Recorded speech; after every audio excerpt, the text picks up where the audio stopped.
Il y a des années, Jonathan Mensah n'était qu'un jeune orphelin rejeté par tous. Il avait connu la faim, le mépris, l'injustice. Mais dans les moments les plus sombres de sa vie, il avait trouvé une espérance dans la foi. Aujourd'hui, cet homme autrefois oublié est à la tête d'une start-up internationale qui change des vies. Mais avant de signer le plus grand contrat de sa carrière, il revient toujours là où tout a commencé, à la maison de Dieu. Seigneur, je t'élève ce jour. Moi qui n'étais rien, tu m'as relevé. Ce contrat de demain, ce n'est pas pour ma gloire, mais pour que ton nom soit honoré. Donne-moi un cœur humble, et protège-moi de l'orgueil. Comme Joseph en Égypte, aide-moi à rester fidèle malgré les honneurs. Mon fils, chaque fois que je te vois prier ici, je me souviens du petit garçon timide qui restait assis au dernier banc de cette église, avec ses chaussures trouées. Pasteur, je n'oublierai jamais d'où le Seigneur m'a tiré. J'étais rejeté, personne ne croyait en moi, mais Dieu m'a montré qu'il n'abandonne jamais les siens. N'oublie jamais que plus Dieu t'élève, plus tu dois rester à genoux devant lui. Demain est un grand jour, mais le plus grand honneur est de garder un cœur pur. Monsieur Mensah, pardon de vous déranger. L'équipe de presse veut savoir si vous serez disponible pour des interviews après la signature de demain. Chloé, rappelle-leur que tout ce que j'ai vient de Dieu. Nous parlerons du projet, oui, mais jamais sans rendre gloire au Seigneur. C'est ce que j'admire chez vous. Même avec des milliards en jeu, vous ne perdez pas votre foi. J'ai appris que l'argent peut s'envoler en une nuit, mais la faveur de Dieu demeure éternellement. Frères et sœurs, demain, notre frère Jonathan signera un accord historique. Prions que la main de Dieu continue de le guider. Seigneur, toi qui élèves l'orphelin et soutiens l'humble, bénis ton serviteur. Garde-le des pièges de ce monde. Amen, que ma vie soit un témoignage pour toi, Seigneur. Alors que le monde voyait en Jonathan un PDG brillant, l'Église voyait en lui un fils de la grâce divine. Ce jour-là, avant le tumulte des caméras et des signatures, un homme puissant s'était tenu à genoux, confessant que tout honneur appartient à Dieu. Le monde des affaires avait les yeux fixés sur cet accord. Pour la première fois, un PDG noir, ancien orphelin, dirigeait une entreprise valorisée à des milliards et entrait en partenariat avec l'une des plus anciennes dynasties industrielles d'Europe. Mais pour Jonathan, au-delà des chiffres et des applaudissements, ce jour était un témoignage de la fidélité de Dieu. Monsieur Mensah, on nous attend. La presse est déjà installée. C'est incroyable, 4 milliards. Je n'arrive toujours pas à croire qu'on en soit là. Moi non plus, Chloé. Mais je sais une chose, ce n'est pas ma main qui a ouvert cette porte, c'est le Seigneur qui a rendu cela possible. Je vous ai vu prier quand personne ne croyait en vous. Je suis fier de travailler à vos côtés. Aujourd'hui n'est pas le jour de ma gloire, mais de celle de celui qui élève l'humble. Mesdames et messieurs, nous sommes témoins aujourd'hui d'un partenariat historique entre Optech Global et le groupe de la Croix. Ensemble, ils vont investir 4 milliards de dollars pour développer des technologies propres en Afrique et en Europe. C'est un nouveau chapitre. Nous faisons confiance à votre vision, Monsieur Mensah. Je vous remercie, Madame Delacroix. J'espère que ce partenariat apportera une transformation durable. Et maintenant, la signature. Monsieur Mensah, vous êtes devenu un symbole d'espoir pour de nombreux jeunes entrepreneurs. À quoi attribuez-vous ce succès? Avant tout, je rends gloire à Dieu. J'étais un enfant sans foyer, sans ressources, mais j'ai appris que la sagesse et la persévérance ne suffisent pas sans la grâce divine. Ce partenariat n'est pas seulement une victoire d'affaires, c'est la preuve que rien n'est impossible à celui qui croit. Monsieur Mensah, pensez-vous que votre foi joue un rôle concret dans vos décisions d'entreprise? Absolument. La foi me rappelle que l'argent et la puissance ne sont pas la fin ultime. Nous avons la responsabilité d'utiliser nos ressources pour le bien des gens et de la planète, c'est pourquoi une grande partie des bénéfices sera réinvestie dans des programmes pour les enfants défavorisés. Nous sommes heureux de travailler avec un partenaire qui apporte de la passion et une certaine vision morale. Espérons que cette collaboration sera aussi efficace que vertueuse. Je voudrais dédier cette journée à tous ceux qui, comme moi autrefois, se sentent rejetés et sans espoir. Sachez que votre passé ne définit pas votre avenir. Quand on marche dans l'intégrité et qu'on garde la foi, Dieu peut ouvrir des portes que personne ne peut fermer. Tandis que le monde des affaires célébrait un accord historique, Jonathan se souvenait des nuits d'orphelinat où il priait en silence. Pour lui, ce n'était pas une fin, mais une étape dans le plan plus grand de celui qui l'avait élevé. Celui qui s'humilie sera élevé. Jonathan inspire profondément avant de s'approcher du groupe. Il ne vient pas pour briller, mais pour nouer des contacts et, si Dieu le permet, trouver de nouvelles opportunités. Victoria le remarque du coin de l'œil. Son regard s'attarde sur ses chaussures légèrement usées et son costume qui n'a rien de luxueux. Un mince sourire de mépris se dessine sur ses lèvres. Bonsoir, mademoiselle. Je m'appelle Jonathan Morel. C'est un honneur de vous rencontrer enfin. J'ai beaucoup entendu parler de vos initiatives dans le secteur immobilier. Vraiment, c'est surprenant, on entend rarement parler comment dire, des petites start-up qui se lancent à peine. Toute grande entreprise a commencé quelque part. Je crois que l'important, c'est la vision et le travail acharné. La vision, c'est bien joli. Mais dans ce milieu, il faut plus qu'un rêve et un costume d'occasion. Je comprends votre point de vue. Je n'ai peut-être pas grandi avec les mêmes privilèges que beaucoup ici, mais j'ai appris à bâtir avec mes propres mains. Un léger silence s'installe. Quelques invités du groupe échangent des regards, un peu gênés par le ton condescendant de Victoria. Jonathan, cependant, reste droit et calme, déterminé à ne pas se laisser atteindre par l'orgueil d'autrui. Alors, vous êtes ce jeune homme dont tout le monde parle. Celui qui prétend avoir monté une start-up en partant de rien. Je ne prétends rien. J'ai commencé petit, oui, en livrant de l'eau dans les rues pour subvenir à mes besoins. Dieu m'a ouvert des portes, et je continue de travailler dur chaque jour. Livrer de l'eau, c'est touchant. Vous voyez, messieurs, c'est ça le problème aujourd'hui. Tout le monde pense pouvoir devenir entrepreneur du jour au lendemain. Je crois qu'avec la bonne détermination et un peu de foi, tout est possible. La foi, dans les affaires, la foi ne paye pas les factures. Seul l'argent et les bons contacts comptent. Je respecte votre opinion, mais j'ai vu la main de Dieu dans mon parcours. Quand le monde vous tourne le dos, il y a encore de l'espoir. Victoria l'observe avec une pointe de dédain, mais aussi un éclat d'intrigue dans les yeux. Elle n'est pas habituée à ce que quelqu'un qu'elle considère comme inférieur lui réponde avec autant de calme et de dignité. Vous parlez d'espoir, mais dans ce monde, les faibles restent faibles. C'est la loi, et les gens comme vous, finissent par vendre leurs rêves pour un peu de reconnaissance. J'ai déjà connu le mépris et le rejet. Ça ne me brise plus. Ce qui compte pour moi, c'est de rester intègre et de bâtir quelque chose qui aide les autres, pas seulement moi-même. Vous parlez comme si vous étiez au-dessus de l'argent. Pourtant, vous êtes ici ce soir pour trouver des investisseurs, non. Oui, mais l'argent est un outil, pas un dieu. Un murmure circule parmi les personnes autour. Certains hochent la tête avec admiration pour le courage de Jonathan. Victoria, elle, détourne légèrement le regard, comme piquée dans son orgueil. Merci pour cette conversation, Victoria. Même si nous ne voyons pas les choses de la même manière, je respecte votre franchise. On verra si vos belles paroles vous mèneront quelque part dans ce milieu. Bonne chance, vous en aurez besoin. La chance est fragile, mais la grâce de Dieu est inébranlable. Jonathan s'éloigne calmement. Victoria le suit des yeux, son expression mêlant toujours dédain et un léger trouble qu'elle ne parvient pas à expliquer. Cette rencontre, tendue et marquée par le mépris, sera le point de départ d'une relation complexe entre eux, entre fierté, rivalité et un respect naissant. La veille de la cérémonie, Jonathan arrive dans la salle encore vide. Il marche lentement au milieu des rangées de chaises couvertes de tissu blanc et or, le cœur un peu serré, il regarde l'estrade où il devra prononcer son discours.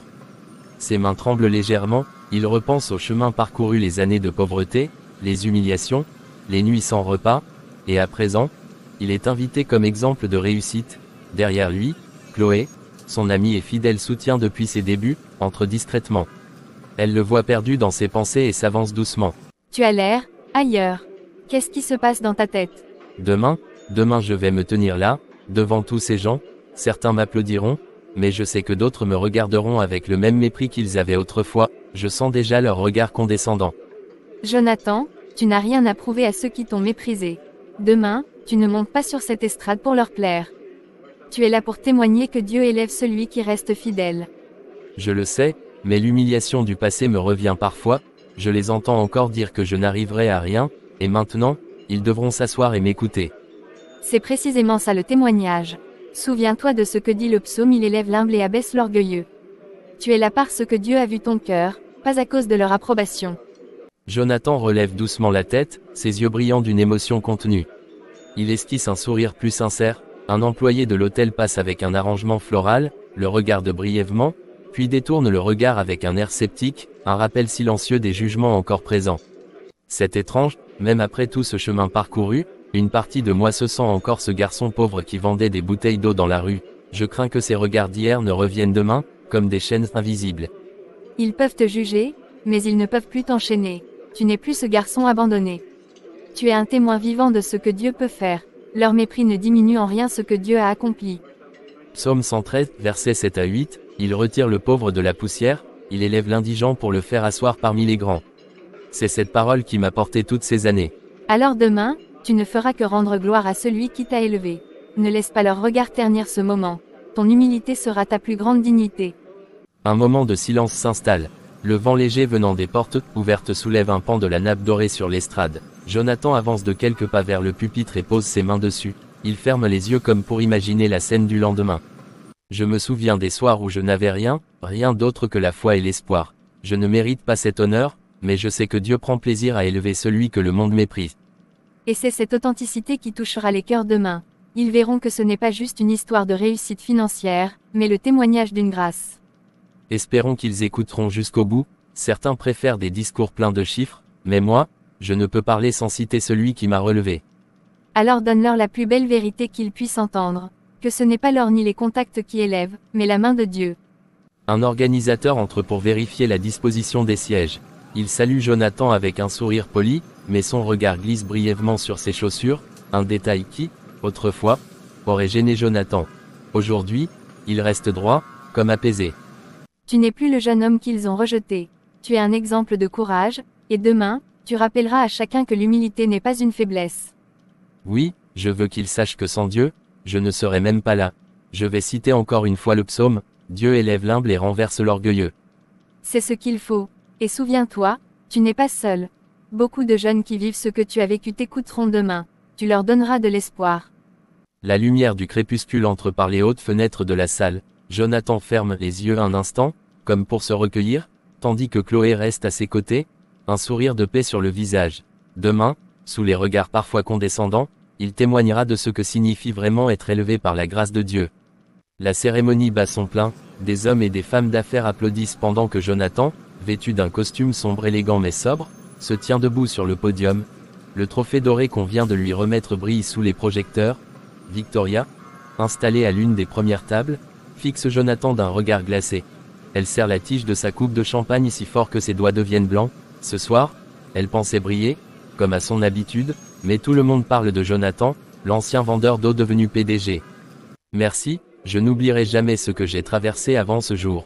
J'ai connu la pauvreté, le rejet, les nuits sans toi, mais j'ai appris que l'humilité est la plus grande richesse. Le psaume 113 dit il élève l'humble et fait asseoir l'indigent parmi les grands. Je suis debout ici aujourd'hui grâce à cette vérité. Cette récompense n'est pas seulement la mienne, elle appartient à chaque jeune qui pense que sa voix ne compte pas. Elle appartient à ceux qui refusent de céder au découragement, et surtout, à Dieu, qui m'a relevé quand le monde me méprisait. Victoria baisse les yeux sur sa coupe de champagne, chaque mot de Jonathan résonne en elle comme une provocation. Son cœur est empli d'un mélange amer d'humiliation et de rage. Autour d'elle, quelques convives chuchotent, admirant le courage de Jonathan. Elle sent sa place dans la salle vaciller. Elle, l'héritière habituée à être au centre de l'attention, se voit reléguée à l'ombre d'un ancien garçon des rues.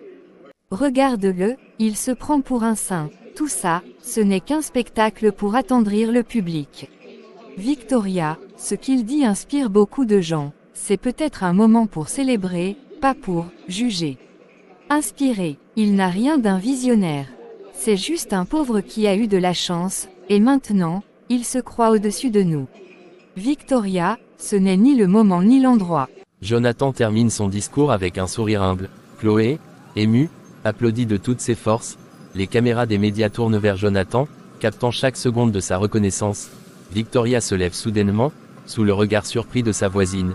Son visage est tendu, ses yeux brillent d'une colère contenue. Elle marche droit vers la table du buffet. Voyons si tu gardes toujours ton air de saint après ça. Tu n'es qu'un imposteur. Oh mon Dieu, c'est en direct. Quelle honte. Victoria, je ne t'en veux pas. Je crois toujours que l'Éternel élève l'humble et confond l'orgueilleux. Un silence pesant s'installe. Même ceux qui ricanaient auparavant restent muets, surpris par le calme de Jonathan. Victoria, haletant, recule légèrement. Son visage passe de la colère à un malaise visible, mais son orgueil la retient de reculer davantage.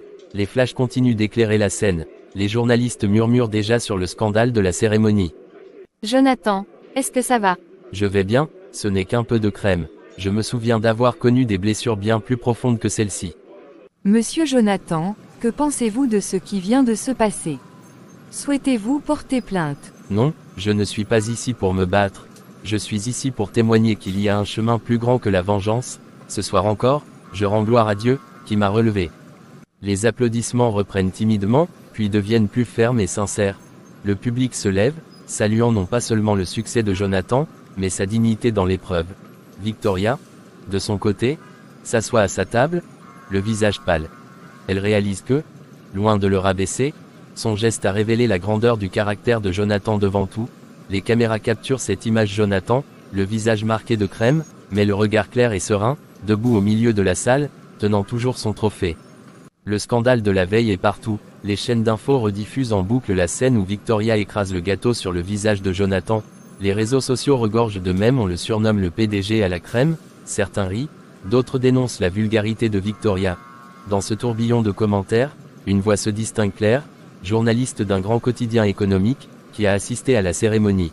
Elle a été frappée non pas par l'humiliation publique, mais par le sang-froid presque déroutant de Jonathan. On dit que les grands leaders doivent garder la tête froide, mais là, il a carrément gardé la tête froide et sucrée. Franchement, on n'avait jamais vu un PDG primé se faire baptiser à la Chantilly en direct. C'est l'image du jour, c'est sûr. On rit, mais on oublie que ça peut nuire à sa crédibilité auprès des investisseurs. Un leader doit inspirer respect et autorité, pas faire la une des tabloïds pour un incident grotesque. Mais reconnaissons-le, il est resté calme. Aucun mot déplacé, même pas un geste pour se défendre. C'est bizarre. Ou c'est du calcul, peut-être qu'il veut se faire passer pour la victime pour gagner la sympathie du public. Pendant ce temps, dans les cafés et sur les forums, les gens débattent. Certains se moquent ouvertement de Jonathan, d'autres disent qu'il a montré plus de grandeur en ne répondant pas à l'humiliation. Alors, tu écris quoi, toi?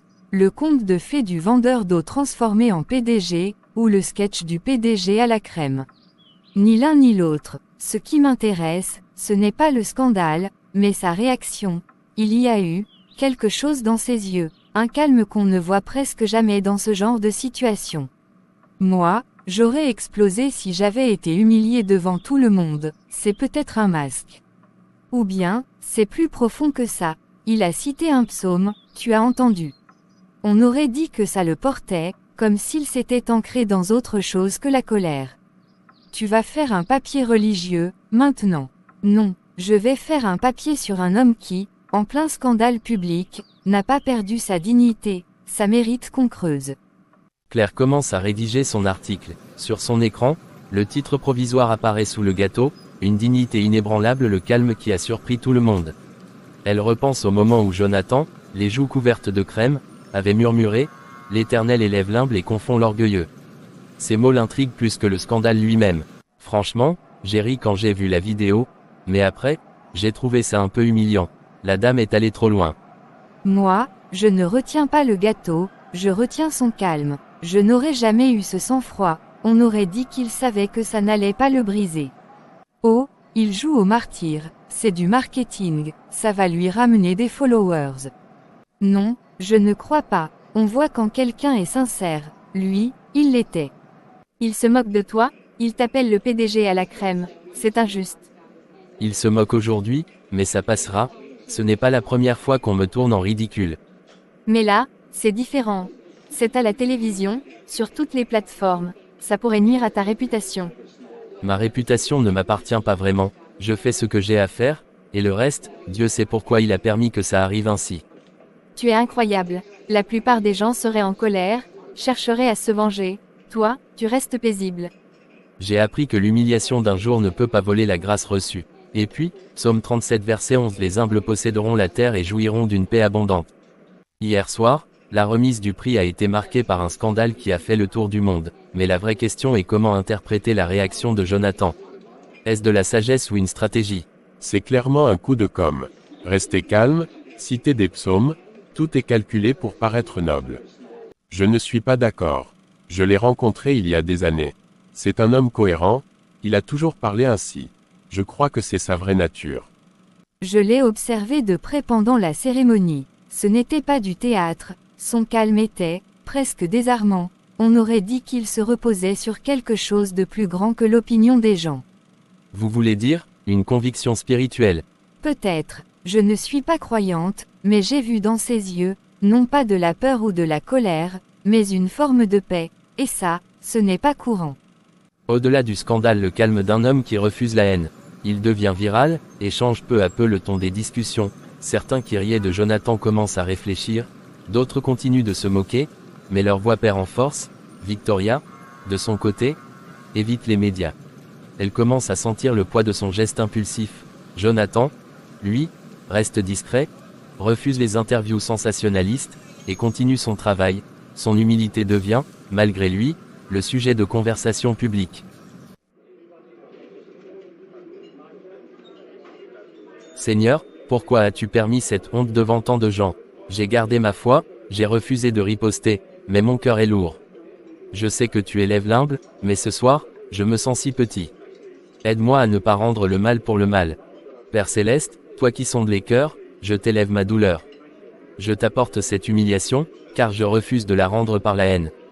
Ta parole dit l'Éternel élève celui qui est abaissé et abaisse les orgueilleux. Seigneur, ma justice est entre tes mains. Je t'en supplie, aide-moi à rester fidèle, à ne pas céder à l'amertume. Que ma bouche garde le silence devant l'injustice, et que je te laisse défendre mon honneur. Amen. J'ai vu ce qui s'est passé. Je suis tellement désolé, Jonathan. Ne laisse pas cet incident briser ton courage. Dieu voit tout. Tiens bon. Merci, Chloé. Je me sens brisé, mais je choisis de faire confiance à Dieu. Je ne me défendrai pas moi-même. Il saura relever l'humble. C'est exactement ce que tu dois faire. Souviens-toi de Psaume 37 verset 6. Il fera paraître ta justice comme la lumière et ton droit comme le soleil à son midi. Je prie pour toi ce soir. Premier soir après l'humiliation publique, la honte est amère, mais la paix de Dieu est plus forte. J'ai décidé de ne pas répondre aux attaques. J'offrirai cette épreuve comme un témoignage que ma force ne vient pas de moi, mais de celui qui a élevé Joseph du cachot au palais. Seigneur, je t'appartiens. Je ne répondrai pas au mépris par le mépris. Ma justice est entre tes mains. Mon fils, puis-je t'appeler ainsi encore? Bien sûr, pasteur. Votre présence est un baume pour mon cœur. Jonathan, tu n'es pas seul. Nous avons prié pour toi toute la nuit. Nous avons vu ce qui s'est passé hier. Le monde peut être cruel, mais Dieu n'a pas dit son dernier mot. J'ai eu mal, pasteur, très mal. Mais je me suis souvenu des paroles du Seigneur ne rend pas le mal pour le mal. Alors j'ai décidé, je ne répondrai pas au mal par le mal. C'est exactement ce qui distingue un enfant de Dieu de ceux qui agissent par orgueil. Tu as choisi le chemin étroit, Jonathan, et Dieu honorera ce choix. Écoute ces paroles de 1 Pierre 2 verset 23. Lui qui, insulté, ne rendait pas l'insulte, maltraité, ne faisait pas de menaces, mais s'en remettait à celui qui juge justement. Jonathan, tu marches dans les pas du Christ. C'est dur, mais je sais que c'est le bon chemin. Je veux que ma réaction soit un témoignage, pas un scandale. Père Céleste, merci pour la force que tu donnes à ton serviteur Jonathan. Nous savons que tu élèves l'humble et que tu fais paraître la justice comme la lumière. Donne-lui du courage, Seigneur, pour continuer à marcher dans l'intégrité. Bénis-le au milieu des moqueries et fais de lui un témoignage vivant de ton amour. Au nom de Jésus, Amen. Seigneur, que mon silence soit ma réponse, et ma confiance mon arme. Jonathan, souviens-toi, Joseph a été calomnié avant d'être élevé. Ce que tu traverses n'est pas la fin, c'est une étape. Oui, j'ai relu cette histoire hier soir. Si Joseph a gardé la foi dans le cachot, je peux garder la mienne dans ce bureau. Et n'oublie pas que ta réaction silencieuse sera une prédication plus forte que 1000 sermons. Aujourd'hui, j'ai répété ces mots devant mes frères: je ne répondrai pas au mal par le mal. Si je me vengeais, je serais semblable à ceux qui m'humilient. Je choisis d'imiter celui qui, insulté, n'a pas rendu l'insulte. Tiens ferme, Jonathan, celui qui t'a élevé hier ne t'abandonnera pas aujourd'hui. La réputation de Jonathan Monsieur, hier encore célébré comme un exemple de réussite, est aujourd'hui en lambeaux. L'image du PDG humilié a eu un effet domino sur la confiance des investisseurs. Le marché réagit à l'instabilité perçue. Il ne s'agit pas de la performance réelle de l'entreprise, mais du symbole. Un leader déstabilisé devant des caméras, c'est suffisant pour faire vaciller les marchés. Nous avons perdu près de 200 millions de dollars en capitalisation boursière. Il faut une réponse publique ferme. Un procès contre Victoria, une déclaration agressive pour restaurer l'image. Les actionnaires veulent te voir réagir, ils veulent te voir te battre. Je comprends votre inquiétude, mais je ne peux pas construire notre avenir sur la colère ou la vengeance. Je choisis de rester fidèle à mes convictions. Ce n'est pas en criant plus fort que les moqueurs que nous regagnerons la confiance. Je continuerai à agir avec intégrité, et à prier pour la sagesse. J'ai vu les cours de bourse, comment tiens-tu? Honnêtement, mon cœur est lourd. Mais j'ai choisi de remettre cette situation entre les mains de Dieu. Les marchés montent et descendent, mais sa fidélité demeure. J'ai décidé je ne répondrai pas au mal par le mal.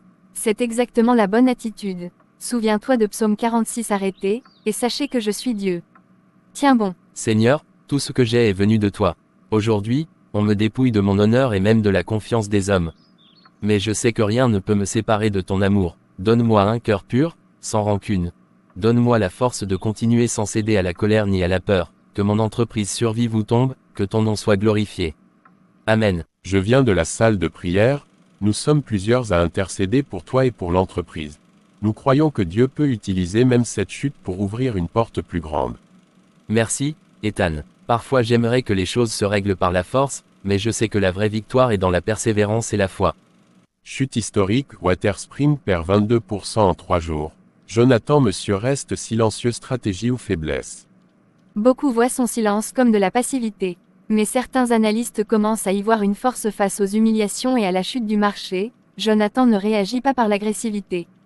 Peut-être que cette posture suscitera à long terme la confiance. Le monde mesure la valeur d'un homme à la montée ou à la chute des chiffres, mais je sais que l'essentiel est invisible. J'ai choisi encore aujourd'hui la prière plutôt que la colère. Je crois que celui qui a commencé l'œuvre en moi la mènera à terme. Le jour suivant, le marché reste volatile, mais un sentiment nouveau se répand malgré la tempête. Jonathan est resté debout, digne, fidèle à ses convictions. Cette attitude commence à intriguer même certains de ses détracteurs. Victoria Delacroix, merci d'avoir accepté notre invitation. L'incident lors de la cérémonie a choqué le public. Beaucoup se demandent pourquoi un tel geste. Oh, choqué, vraiment. J'ai simplement mis à nu ce que beaucoup pensaient déjà mais n'osaient pas dire. Jonathan Monsieur est un imposteur, un vendeur d'eau devenu PDG, qui croit pouvoir rivaliser avec ceux qui sont nés pour diriger. Mais écraser un gâteau sur le visage d'un PDG devant les caméras, certains estiment que c'était humiliant et irrespectueux. Il fallait bien rappeler au monde qu'il n'est qu'un miraculé de circonstance. Il a bâti sa légende en racontant qu'il priait dans la rue avant de devenir riche, mais la vérité, c'est qu'il n'a pas le sang, ni le savoir-faire des vrais dirigeants. Son silence n'est pas de la sagesse, c'est de la faiblesse. Vous pensez donc qu'il ne mérite pas sa place à la tête de Waterspring Global? Je ne le pense pas, je le sais. Regardez, après un simple incident médiatique, les actions de son entreprise se sont effondrées. Un vrai leader aurait su rassurer les investisseurs. Lui, il s'est réfugié dans le silence et la prière. On ne dirige pas une multinationale en citant des psaumes. Hashtag Jonathan le prieur commence à circuler ironiquement, des mèmes apparaissent montrant Jonathan à genoux avec des graphiques boursiers en chute libre derrière lui. D'autres internautes, plus discrets, défendent Jonathan en saluant son calme. C'est révoltant. Comment ose-t-elle se moquer de ta foi ainsi? Jonathan, il faut répondre. Les gens doivent entendre la vérité. Non, je ne lui rendrai pas le mal par le mal, ce n'est pas dans les talk-shows que se gagne la vraie bataille. Celui qui juge justement verra et rendra à chacun selon ses œuvres. Père, le monde rit de ma foi. Mais je sais que tu es le même hier, aujourd'hui et éternellement. Ne permets pas que mon cœur devienne amer. Apprends-moi à aimer mes ennemis et à attendre ton heure. Que ma réaction témoigne de toi, même dans l'humiliation. Ce que Victoria interprète comme de la faiblesse pourrait bien se révéler être une force morale qui inspirera à long terme investisseurs et clients. Sophie, merci d'avoir accepté notre invitation. Vous avez travaillé pendant des années aux côtés de Jonathan Morel. Aujourd'hui, alors que tout le pays débat de son intégrité après les récents événements, vous avez demandé à prendre la parole. Pourquoi? Merci, Madame Bernard. J'ai demandé à parler parce que, je ne supporte plus d'entendre des choses fausses sur un homme que je connais bien. Jonathan n'est pas l'homme que ces vidéos humiliantes montrent. Je crois qu'il est temps que quelqu'un se lève pour dire la vérité. Beaucoup de gens le jugent pour sa réaction, ou plutôt son absence de réaction, quand il a été humilié publiquement. Certains disent que c'était de la faiblesse, d'autres que c'était de l'arrogance. Qu'avez-vous vu en lui, vous qui l'avez connu avant la célébrité? J'ai rencontré Jonathan il y a 10 ans. J'étais une jeune diplômée sans réseau, et il lançait sa petite start-up dans un local qui tenait à peine debout. Il m'a donné ma chance quand personne ne voulait de moi. Il ne m'a jamais regardé de haut. Il a partagé son déjeuner avec moi quand je n'avais pas de quoi payer un sandwich. Je l'ai vu prier avec des collègues qui traversaient des épreuves. Je l'ai vu donner anonymement pour payer l'opération du fils d'un de nos livreurs. Cet homme est humble et généreux. Ce n'est pas quelqu'un qui cherche les projecteurs. Sophie, pourquoi parler maintenant? Vous saviez que ce témoignage pouvait vous exposer aux critiques. Parce que je ne pouvais plus rester silencieux. J'ai vu les moqueries, les gros titres qui disaient le milliardaire humilié, l'homme sans réaction. Mais moi, je sais que son silence n'était pas de la lâcheté. C'était sa force. Il croit vraiment à ce que dit l'Écriture, ne rend pas le mal pour le mal. Il m'a appris qu'on peut être fort sans être violent. Et comment réagit-il face à la crise actuelle? Ses actions ont chuté en bourse, son image est écornée. Il prie. Je sais que cela fera sourire certains, mais c'est vrai. Jonathan prie pour ceux qui se moquent de lui. Il prie pour son entreprise, pour ses employés. Il m'a dit un jour: je préfère perdre tout ce que j'ai plutôt que de perdre ma paix intérieure et ma foi. Waouh, respect à Sophie. Peu de gens ont le courage de défendre la vérité en direct. #Je connais Jonathan. Ce témoignage change la perception de l'affaire. Peut-être avons-nous jugé trop vite. C'est facile de jouer les saints devant les caméras. Attendons de voir si c'est sincère. Seigneur, merci pour le courage de Sophie. Tu sais que je n'ai pas cherché à être défendu, mais je t'élève mon cœur. Montre à tous que c'est toi qui relèves l'humble. Merci, Sophie, pour ce témoignage. Peut-être que ce soir, nous avons entendu une autre facette de cette histoire. À nos téléspectateurs, parfois, derrière les titres des journaux, il y a des cœurs et des vérités qu'on oublie d'écouter. J'ai fait ce que je devais, que Dieu fasse le reste. La déclaration de Sophie devient un tournant discret mais réel. Ce soir-là, beaucoup de spectateurs découvrent un Jonathan différent de l'image moquée par les médias. Si les actions en bourse ne remontent pas immédiatement, les cœurs de plusieurs commencent à changer, et au milieu des tempêtes médiatiques, Jonathan choisit encore le chemin de l'humilité et de la foi. La ville dort. Par la grande baie vitrée du penthouse, on voit les lumières de la métropole qui scintillent au loin. Mais à l'intérieur, tout est plongé dans une semi-obscurité. Seule la lueur douce d'une lampe de chevet éclaire un coin de la pièce. Jonathan est seul, il a ôté sa veste de costume. Sa chemise est légèrement froissée. Son visage porte la fatigue des derniers jours, les scandales, les moqueries, la chute des actions, les interviews humiliantes de Victoria. Il tient sa Bible contre sa poitrine, comme un marin tiendrait une planche au milieu d'une tempête. Il éteint son téléphone, s'agenouille sur le tapis du salon, et ferme les yeux. La pièce est silencieuse, mais on sent presque le poids des pensées qui l'assaillent. Seigneur, mes mains sont vides, ma réputation est couverte de boue, et pourtant mon cœur ne t'abandonnera pas. Les hommes rient de moi, les médias me ridiculisent, mais toi, Seigneur, toi seul es ma lumière. L'Éternel est ma lumière et mon salut, de qui aurais-je peur? L'Éternel est le soutien de ma vie, de qui aurais-je crainte? Quand des méchants s'avancent contre moi pour dévorer ma chair, ce sont eux, mes persécuteurs et mes ennemis, qui chancellent et tombent. Si une armée se campait contre moi, mon cœur n'aurait aucune crainte. Si une guerre s'élevait contre moi, je serais malgré cela plein de confiance. Psaume 27 versets 1 à 3. Seigneur, je n'ai plus de mots pour répondre aux accusations. Mon nom est traîné dans la boue, mon entreprise chancelle, mais tu es ma lumière. Quand je me sens entouré par les ténèbres, toi, tu brilles. Ne permets pas que mon cœur se remplisse d'amertume. Protège-moi de l'orgueil, même dans la douleur. Je n'élèverai pas ma voix contre Victoria ni contre ceux qui se moquent de moi, ma justice est entre tes mains. Le silence est presque palpable, mais c'est un silence rempli de présence. On entend au loin le vent qui frappe doucement les vitres. Jonathan reste à genoux, les yeux fermés, les larmes glissant sur ses joues. Ses lèvres continuent de bouger, prononçant des prières silencieuses. Une chose que je demande à l'Éternel, que je désire ardemment, je voudrais habiter toute ma vie dans la maison de l'Éternel, pour contempler la beauté de l'Éternel et pour admirer son temple. Psaume 27 verset 4.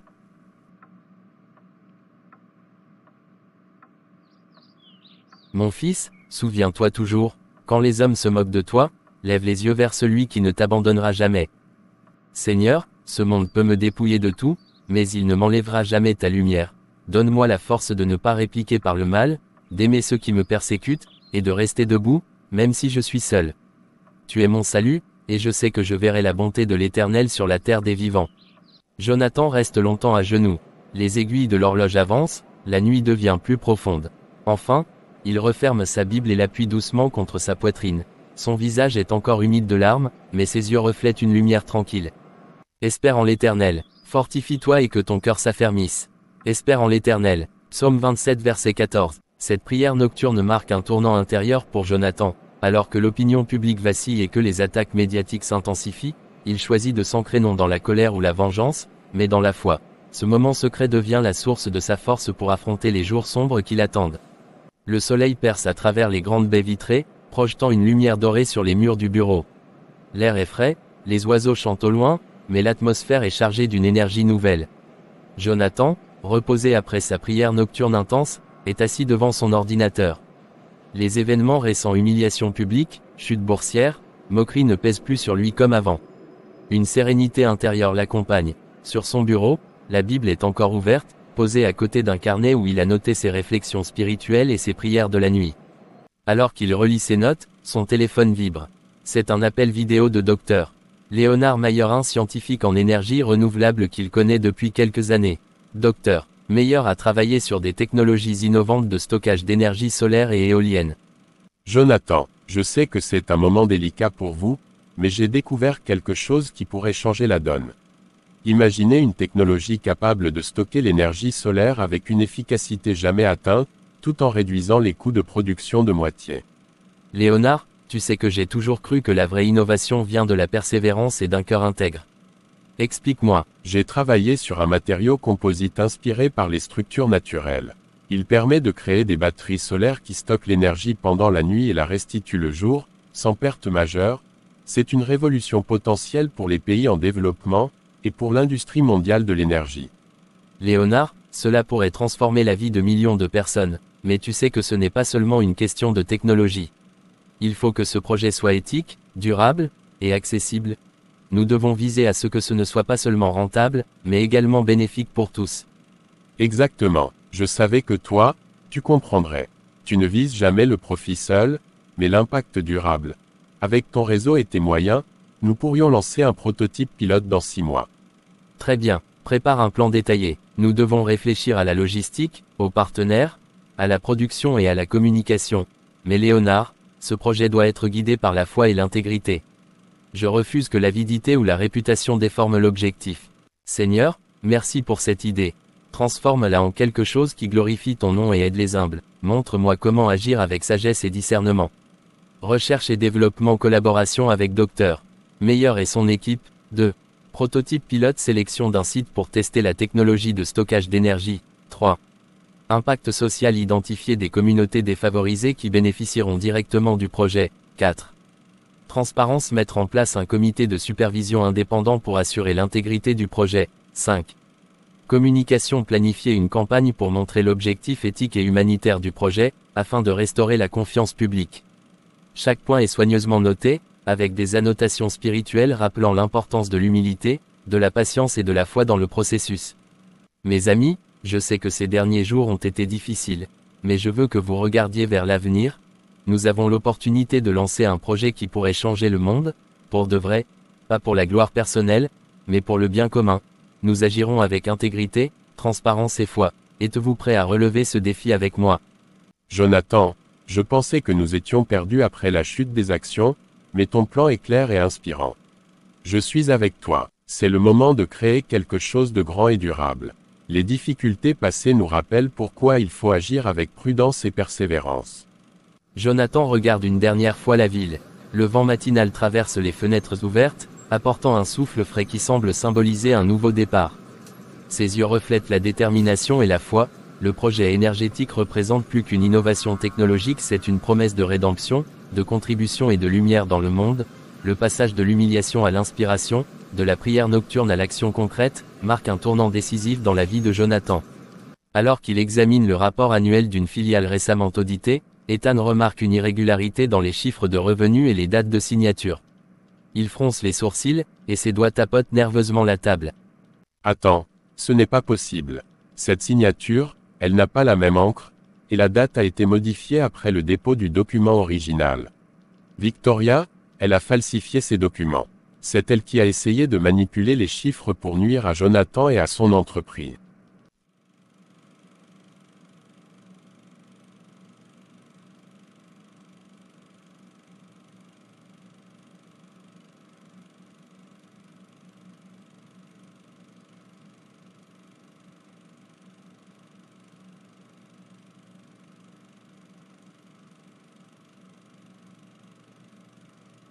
Ethan, tu es sûr?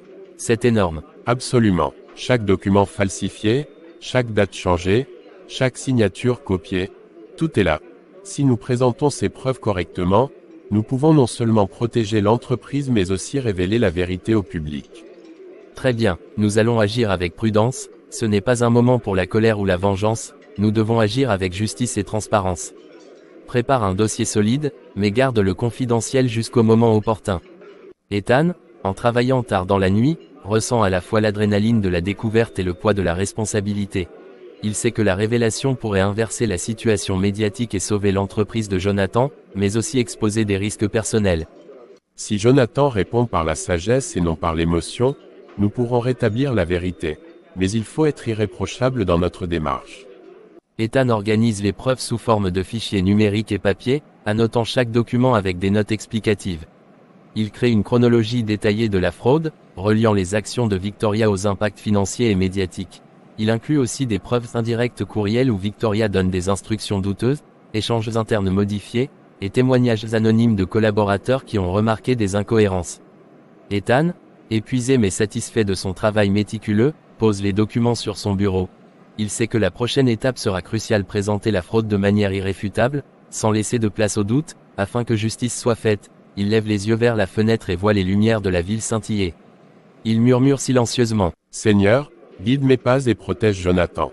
Que la vérité éclate au moment où elle doit éclater. Le bureau principal est baigné d'une lumière matinale qui traverse les vitres immenses. Jonathan, Ethan et Chloé sont réunis autour de la grande table en bois. Les derniers dossiers d'Ethan sur la fraude de Victoria sont posés devant eux, mais pour le moment, la priorité n'est pas l'action judiciaire immédiate. Ils veulent préparer le terrain pour que la vérité éclate de manière irréfutable. Jonathan, calme mais déterminé, parcourt les rapports financiers et médiatiques de la semaine précédente. Les titres moqueurs commencent à disparaître, remplacés par des articles plus nuancés. Jonathan, regarde ça. Plusieurs médias commencent à publier des articles positifs. Pas encore partout, mais les premiers signes sont là. Ils parlent de votre persévérance, de votre intégrité, et même de votre calme face à la pression. La résilience d'un leader. Comment Jonathan Morel affronte la tempête médiatique. Calme et foi. L'humilité de Jonathan inspire plus que les scandales et de l'humiliation à la constance. Un PDG qui refuse de céder à la colère. Ce n'est pas la gloire que je cherche, mais la vérité qui commence à émerger. La foi, la patience et l'intégrité commencent à porter leurs fruits. Les journalistes commencent à interroger d'autres sources, comme Sophie et certains employés, qui confirment votre honnêteté et votre vision éthique. Les investisseurs et partenaires prennent également note. La confiance, même fragile, commence à revenir. C'est subtil, mais c'est là. Les hashtags positifs commencent à gagner du terrain sur les réseaux sociaux. Hashtag confiance en Jonathan et hashtag Calmitfoy deviennent viraux auprès des communautés professionnelles et chrétiennes. Chaque article positif est une petite victoire. Ce n'est pas le moment de réagir à chaque commentaire négatif. Laissons les faits parler d'eux-mêmes. Nous devons rester constants dans nos actions et notre message. Le jour même, Jonathan accepte une courte conférence avec quelques journalistes sélectionnés. Il reste calme et souriant, sa posture reflétant la dignité et la confiance intérieure acquise après ses nuits de prière et ses réflexions. Monsieur Morel, la récente campagne médiatique vous a été défavorable. Comment réagissez-vous à cette situation? Chaque difficulté est une opportunité d'apprendre et de grandir. Je crois que la persévérance, l'intégrité et la foi dans le juste finiront toujours par être reconnus. Je n'ai jamais cherché la confrontation par la colère, mais à agir avec justice et humilité. Pensez-vous que votre silence a été interprété comme de la faiblesse? Mon silence n'est pas de la faiblesse. C'est une force guidée par la foi et la conviction que la vérité finira par triompher. Les médias et le public commencent déjà à le comprendre. Un PDG qui refuse la colère et agit avec intégrité. Rare. Hashtag Calmitfoy. Après analyse, Jonathan Morel démontre une vision et une éthique solide. Encouragé à suivre ses projets. J'étais sceptique, mais son comportement inspire le respect. Enfin quelqu'un qui dirige avec humilité. Nous devons préparer un plan de communication qui met en avant votre projet d'énergie renouvelable, votre vision sociale et éthique. Les médias positifs actuels peuvent amplifier ce message. Oui, mais nous ne devons pas chercher la vengeance. La vérité doit parler d'elle-même. Notre priorité est de montrer que l'entreprise sert un but plus grand que le profit, l'innovation, le bien-être des communautés et l'impact durable. Et le dossier de la fraude de Victoria reste prêt. Quand le moment sera optimal, nous pourrons le rendre public, ce qui consolidera encore davantage la confiance. Exact. Mais nous ne nous précipitons pas. Le moment venu, la justice et la vérité seront révélées, mais aujourd'hui, nous commençons à reconstruire patiemment notre image par nos actions et notre foi.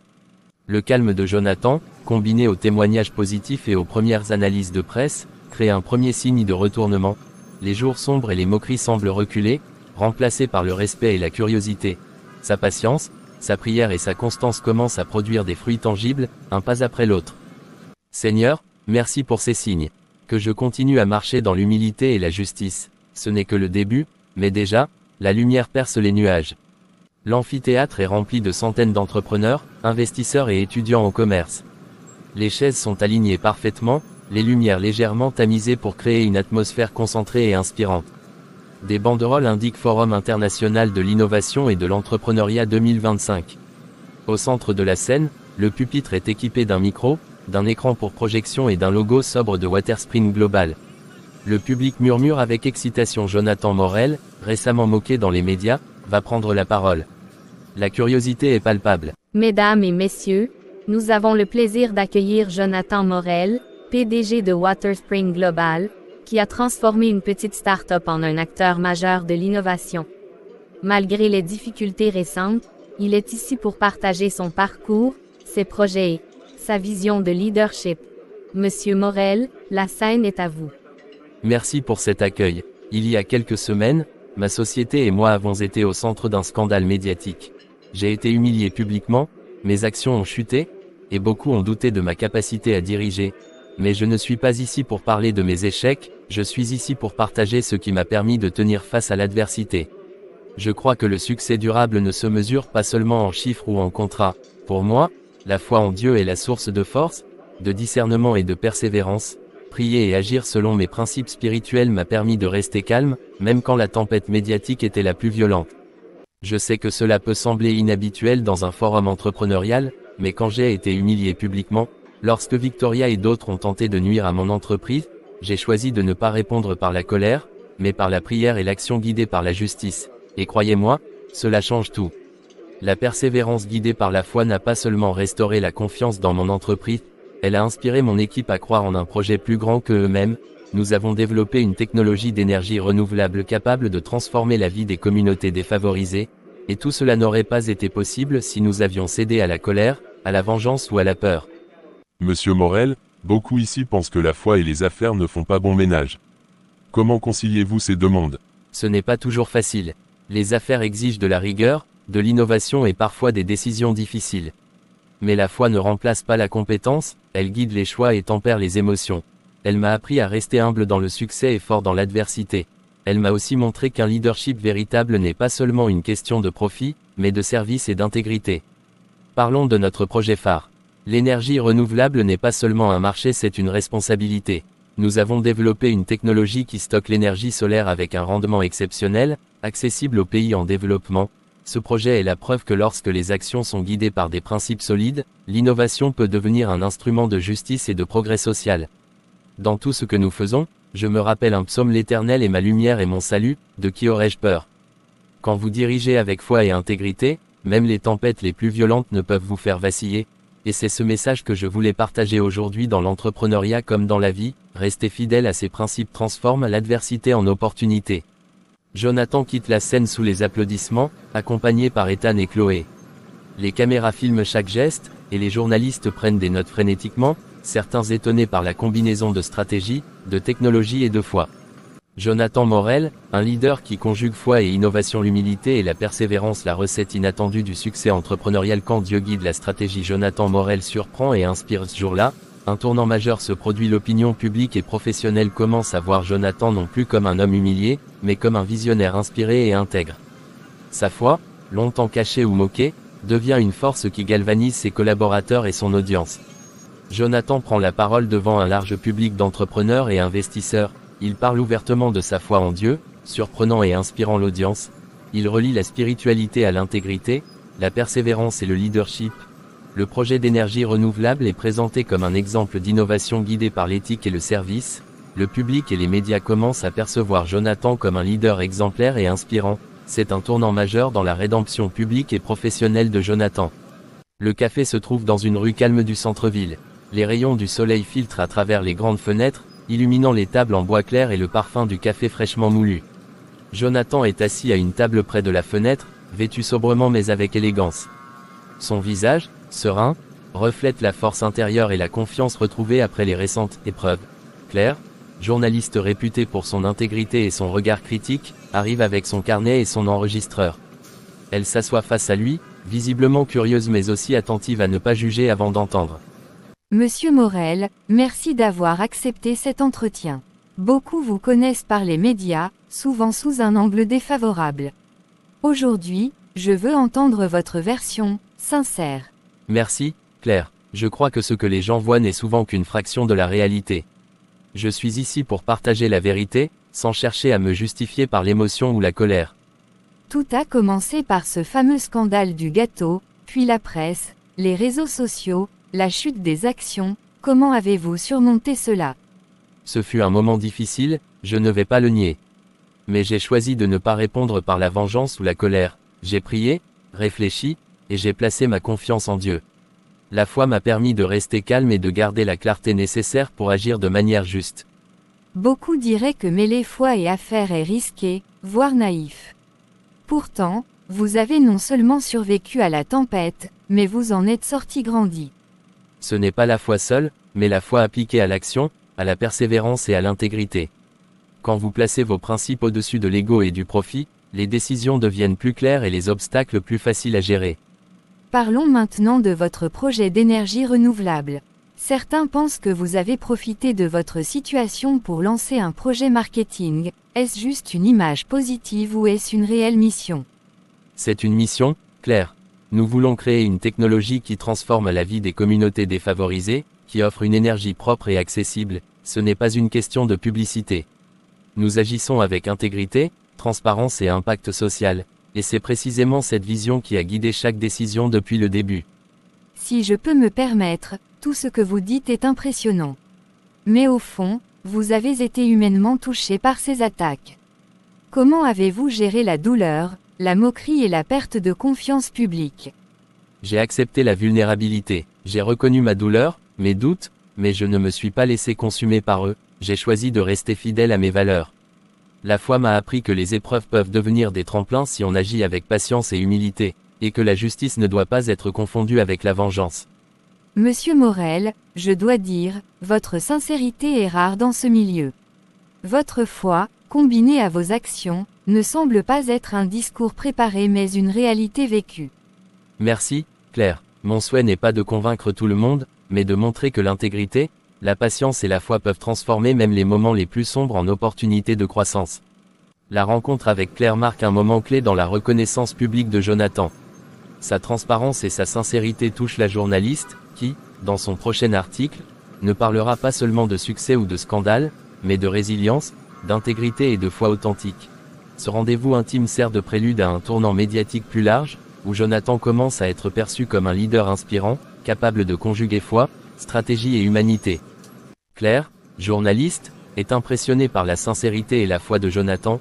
Jonathan explique comment il a surmonté l'humiliation et la perte de confiance publique. Il relie sa foi à ses décisions entrepreneuriales et éthiques. La scène humanise Jonathan aux yeux des médias et prépare le terrain pour une couverture plus positive. La rencontre symbolise la transformation de la perception publique de l'humiliation à l'inspiration. Le grand bureau du siège de Delacroix Industries est éclairé par une lumière crue qui traverse les grandes fenêtres. La salle du conseil, habituellement formelle et silencieuse, est remplie de tension. Les membres du conseil sont assis autour de la longue table en acajou, certains feuilletant des dossiers, d'autres échangent des regards inquiets. Victoria Delacroix, vêtue d'un tailleur impeccablement élégant, occupe le siège principal, confiante, presque arrogante. Son attitude dégage une assurance qui frôle la provocation, comme si elle pensait contrôler totalement la situation malgré les récents scandales. Nous sommes réunis aujourd'hui pour examiner la situation récente concernant WaterSpring Global et les implications pour nos partenariats stratégiques. Chers membres du Conseil, il est évident que WaterSpring a été surévalué par la presse et les réseaux sociaux. Jonathan Morel n'a aucune expérience suffisante pour gérer une entreprise de cette envergure. Les résultats récents de l'action ne sont pas surprenants, il a été incapable de protéger sa réputation. Victoria, vos propos sont notés. Mais nous avons également reçu des preuves détaillées concernant des irrégularités dans les documents que vous avez présentés à l'audit interne. Irrégularité. C'est impossible. Tous les documents sont officiels et validés par mon équipe. Victoria, nous avons reçu le dossier compilé par Ethan et Jonathan. Les preuves montrent que certains documents ont été falsifiés, certaines signatures altérées, et des dates modifiées pour masquer la réalité. C'est une attaque contre moi. Jonathan Morel utilise son équipe pour me discréditer. Ces accusations sont sans fondement. Victoria, votre réaction et votre ton sont justement ce qui inquiète le Conseil. La gravité des preuves ne peut être ignorée. Votre arrogance face aux faits risque de compromettre votre position ici. Votre comportement récent, vos attaques contre Jonathan, et votre refus d'admettre la moindre erreur commencent à nuire à l'image du Conseil et de l'entreprise. Plusieurs partenaires stratégiques ont déjà exprimé leur inquiétude. Nous devons prendre des décisions basées sur les faits et non sur les émotions ou l'arrogance. Nous avons observé la constance et l'intégrité de Jonathan Morel, ses actions concrètes et la transparence de son équipe. Victoria, votre comportement risque d'isoler Delacroix Industries, et le Conseil ne peut l'ignorer. Plusieurs membres souhaiteraient évaluer votre rôle dans les décisions stratégiques récentes. Nous avons besoin d'une approche plus prudente et éthique, et votre comportement actuel n'inspire plus confiance. Victoria, nous attendons de vous transparence et coopération. Votre position est maintenant conditionnelle à votre capacité à respecter l'éthique et la vérité. Toute nouvelle tentative d'intimidation ou de manipulation sera évaluée sévèrement. Victoria commence à comprendre que son arrogance et ses tentatives de manipulation ne sont plus efficaces. Les membres du Conseil, auparavant intimidés ou impressionnés, prennent conscience de la gravité de ses actions et de ses choix. C'est un moment charnière. Le pouvoir de Victoria s'érode, tandis que la réputation de Jonathan, fondée sur la patience, la foi et l'intégrité, continue de croître. Le public et les partenaires commencent à percevoir un renversement majeur dans la dynamique de pouvoir. Victoria adopte un ton arrogant et dédaigneux devant le conseil d'administration. Les preuves de fraude compilées par Ethan et Jonathan sont présentées au conseil. L'arrogance de Victoria choque le conseil et commence à isoler ses soutiens. Plusieurs membres du conseil envisagent de réévaluer son rôle et son influence. La scène marque un tournant où la perte de crédibilité de Victoria devient tangible et irréversible, tandis que l'intégrité de Jonathan se renforce. Le siège du groupe Delacroix est plongé dans une atmosphère électrique. Les écrans affichent les dernières données financières, les cours de l'action chutent brutalement, les investisseurs retirent leurs fonds et les analystes commencent à émettre des alertes rouges sur la stabilité de l'entreprise. Le conseil d'administration est réuni en urgence, la tension est palpable, Victoria Delacroix est assise au centre de la table, crispée. Son arrogance habituelle est remplacée par une nervosité visible. Les membres du conseil échangent des regards inquiets et des chuchotements remplissent la salle. Nous faisons face à une situation critique. Les investisseurs majeurs retirent leurs fonds et certains partenaires stratégiques envisagent de rompre les contrats. Nous devons comprendre les causes de cette crise et décider rapidement des mesures à prendre. Cette situation est temporaire. Il s'agit d'une réaction excessive de la part du marché à des rumeurs infondées. Jonathan Morel et son équipe tentent de nous déstabiliser, mais cela ne durera pas. Victoria, les preuves de fraude que nous avons reçues sont vérifiées et irréfutables. Les documents falsifiés, les signatures altérées, et les manipulations que vous avez orchestrées ont été exposées aux investisseurs. Ils perdent confiance, et nous devons en tenir compte immédiatement. Les chiffres sont catastrophiques. Plusieurs investisseurs institutionnels retirent leur portefeuille. Les fonds de pension, les banques partenaires et même certains investisseurs privés ont demandé un audit indépendant avant de continuer. Si nous n'agissons pas rapidement, nous risquons un effondrement total de la confiance. Il s'agit d'une tempête médiatique. Nos actifs sont solides, et nous pouvons reprendre confiance si nous maintenons une communication stratégique. Ce n'est pas seulement une question de communication. Les actions de Victoria ont directement conduit à ce retrait massif des investisseurs. La confiance se reconstruit avec transparence, non avec l'arrogance. Victoria, nous avons été impressionnés par votre confiance et votre assurance dans le passé, mais cette arrogance face aux faits nous a coûté cher. Nous devons maintenant envisager des mesures drastiques pour protéger l'entreprise. Je gère parfaitement la situation. Il n'y a aucune raison de douter de ma capacité à redresser l'entreprise. La capacité de redressement ne se mesure pas à l'arrogance ou à la rhétorique. Elle se mesure aux résultats et à la confiance des investisseurs. Les faits parlent d'eux-mêmes.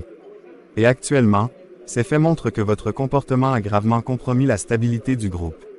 1. Mettre en place un audit complet et indépendant de tous les documents et contrats récents. 2. Communiquer avec les investisseurs de manière transparente et rassurante. 3. Désigner une équipe de gestion intérimaire capable de restaurer la confiance sur le marché. Cela implique que certaines décisions prises par Victoria soient temporairement suspendues. Nous devons montrer aux investisseurs que le conseil prend le contrôle de la situation et agit dans l'intérêt de l'entreprise. Vous ne pouvez pas faire ça. J'ai dirigé cette entreprise avec succès pendant des années. Les années passées ne peuvent pas compenser la perte de confiance actuelle. La crise exige des mesures concrètes.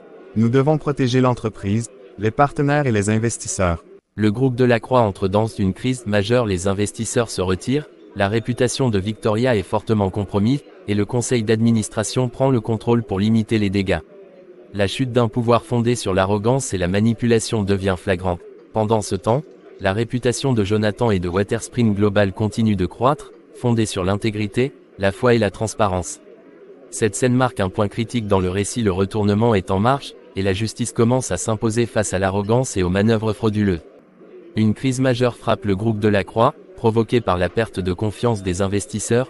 Les actions de Victoria sont directement responsables de la situation. Le conseil d'administration commence à s'émanciper de son influence et prend des mesures d'urgence. La crédibilité et la réputation de Victoria s'effondrent, tandis que celle de Jonathan continue de s'élever. Cette scène prépare le terrain pour la révélation publique définitive de la fraude et le rétablissement complet de la réputation de Jonathan. La salle de marché est un tumulte contrôlé, écran géant affiche les cotations, les traders tapent frénétiquement sur leur clavier, et le bourdonnement constant des notifications remplit l'air. Sur chaque écran, un nom domine désormais: Waterspring Global, performance exceptionnelle. Jonathan, entouré de son équipe exécutive, observe calmement les chiffres défiler. Ethan, Chloé et Sophie sont à ses côtés, partageant la tension et l'excitation. La scène est un contraste frappant avec les semaines de tempêtes médiatiques et d'attaques personnelles qu'ils ont traversées. Jonathan, regarde, les investisseurs institutionnels qui s'étaient retirés reviennent massivement. Les cours montent à une vitesse incroyable. Les médias financiers parlent de récupération spectaculaire. Merci, Ethan. Mais souvenez-vous, ce n'est pas seulement une question de chiffres. Chaque mouvement positif reflète notre travail, notre intégrité et notre engagement envers la transparence. La foi et la patience ont guidé chaque décision. C'est incroyable, les articles en ligne et les reportages parlent désormais de Waterspring comme d'un leader mondial de l'innovation énergétique. Ton approche basée sur l'éthique et la vision sociale inspire maintenant tout le secteur. Waterspring Global, de l'adversité à l'exemplarité. Jonathan Morel démontre que foi, intégrité et innovation peuvent transformer une crise en opportunité mondiale. Les partenariats internationaux se multiplient. Les clients majeurs et les gouvernements nous approchent pour collaborer sur des projets d'énergie renouvelable. Jonathan, ton nom devient synonyme de confiance et d'excellence. Ce succès ne vient pas de moi seul. Il vient de vous, de votre persévérance et de votre fidélité à nos principes. Chaque épreuve, chaque humiliation, chaque attaque que nous avons subie a été un test de notre intégrité. Et nous avons tenu. Waterspring Global n'est pas seulement un succès financier. C'est une responsabilité envers l'humanité. Nos projets d'énergie renouvelable transforment des vies, réduisent les coûts énergétiques et permettent à des communautés entières d'accéder à une énergie propre et durable. Dans tout ce que nous entreprenons, je me rappelle un principe fondamental: Dieu élève l'humble et bénit ceux qui agissent avec intégrité. Ce n'est pas le pouvoir ou l'arrogance qui transforment le monde, mais la persévérance, la foi et le service aux autres. Nous avons été testés, mais nous avons choisi la patience et la justice. Et voici la récompense, non seulement pour Waterspring, mais pour toutes les personnes que nous servons. Les actions de Waterspring Global montent en flèche, propulsant l'entreprise au rang de leader mondial de l'innovation énergétique.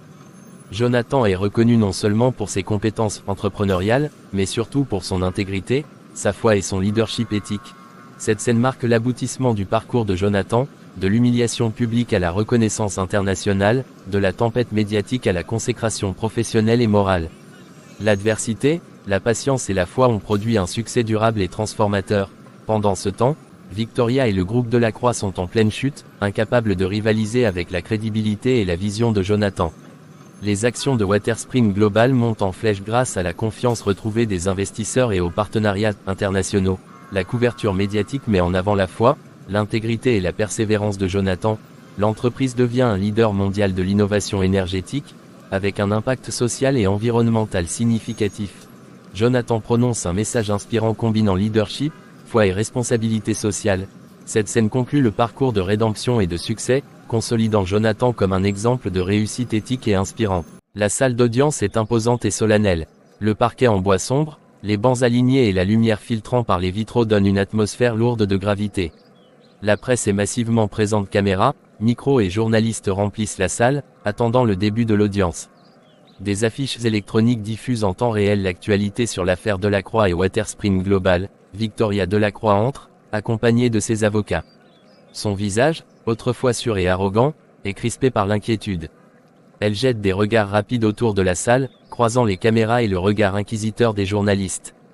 À quelques rangées de distance, des membres du conseil de Delacroix, des investisseurs et plusieurs collaborateurs de Waterspring sont présents, observant la scène avec un mélange de curiosité et de satisfaction discrète. Nous sommes réunis aujourd'hui pour entendre les accusations portées contre Victoria Delacroix, concernant des malversations financières, falsification de documents et atteinte à l'intégrité de Delacroix Industries et de ses partenaires. La Cour attend des preuves précises et des témoignages sur ces agissements. Votre honneur, nous présentons des documents vérifiés par des auditeurs indépendants et les témoignages d'experts financiers, qui démontrent clairement que Victoria Delacroix a falsifié plusieurs contrats, modifié des signatures et manipulé les bilans pour masquer des pertes et détourner des fonds. Ces preuves ont été corroborées par des communications internes et des emails interceptés dans le cadre de l'enquête.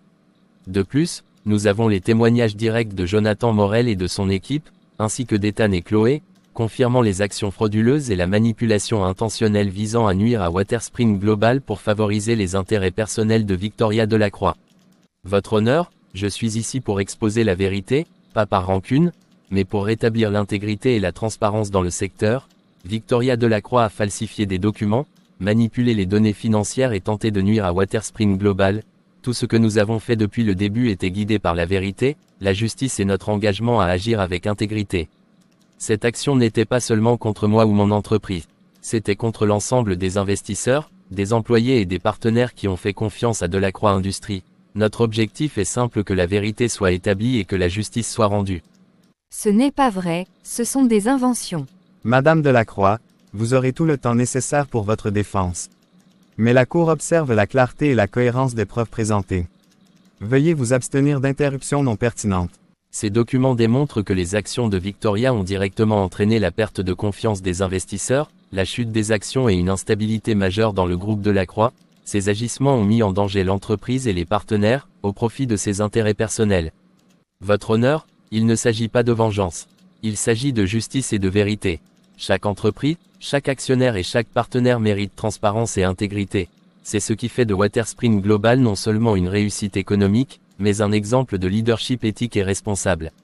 La convocation de Victoria au tribunal et la présentation publique des preuves de ces malversations marquent un tournant décisif. La justice se rapproche et l'entreprise qu'elle a tenté de manipuler se trouve protégée par la transparence et l'intégrité de Jonathan et de son équipe. Cette scène symbolise la chute inévitable de l'arrogance et de la malhonnêteté, tandis que le parcours de Jonathan, fondé sur la foi, la patience et l'éthique, trouve enfin une reconnaissance publique et judiciaire complète. Victoria Delacroix est officiellement convoquée au tribunal pour malversation et falsification. Les preuves fournies par Jonathan et son équipe sont irréfutables et bien documentées. Jonathan témoigne avec calme, intégrité et conviction, contrastant avec l'arrogance de Victoria. Les investisseurs, le conseil et la presse assistent à la révélation complète des malversations. La scène marque le point de bascule où la justice commence à triompher et où la crédibilité de Jonathan est pleinement établie. Le bureau de Claire, journaliste d'investigation reconnu, est encombré de dossiers, d'ordinateurs et de notes manuscrites. La lumière du matin traverse les grandes fenêtres, illuminant les piles de documents qu'elle a compilés au fil des semaines. Le silence est ponctué uniquement du cliquetis des touches alors qu'elle rédige son article le plus important, un récit détaillé sur la résilience, la foi et l'intégrité de Jonathan Morel. Claire inspire profondément, relisant ses notes. Elle sait que ce reportage pourrait changer l'opinion publique et consolider la réputation de Jonathan après des mois de scandales, orchestrés par Victoria. Dans un monde où la réussite semble souvent mesurée par la puissance et l'arrogance, l'histoire de Jonathan Morel est un rappel saisissant que la foi, la patience et l'intégrité peuvent transformer la vie et les affaires. Orphelin et issu d'un milieu modeste, Jonathan a été confronté à des humiliations publiques et à des attaques incessantes de la part de Victoria Delacroix, une rivale déterminée à le discréditer. Mais à chaque épreuve, il a choisi la prière et la persévérance plutôt que la colère et la vengeance. Jonathan n'a jamais répondu au mal par le mal. Alors que sa réputation était attaquée et que la presse se moquait de lui, il a continué à agir avec justice et transparence. Soutenu par ses amis et mentors spirituels, comme Pasteur Samuel et Ethan, il a transformé chaque humiliation en force. Sa vision d'une entreprise éthique et socialement responsable a été le moteur de ses décisions, de la gestion des crises à la mise en place de projets d'énergie renouvelable à impact global. La justice a maintenant confirmé ce que beaucoup soupçonnaient. Victoria Delacroix a falsifié des documents et manipulé les résultats financiers pour servir ses intérêts personnels. La chute spectaculaire de Victoria, autrefois considérée comme invincible, contraste avec l'ascension tranquille mais puissante de Jonathan, dont les actions sont désormais guidées par la vérité et la foi. Les investisseurs, la presse et le public commencent à reconnaître que l'intégrité est non seulement morale, mais aussi stratégiquement efficace. Investisseurs et partenaires reprennent confiance, voyant que Waterspring Global est dirigé par quelqu'un de transparent et moral. Public général, les commentaires affluent sur les réseaux sociaux, saluant la foi, la persévérance et la dignité de Jonathan face à l'adversité.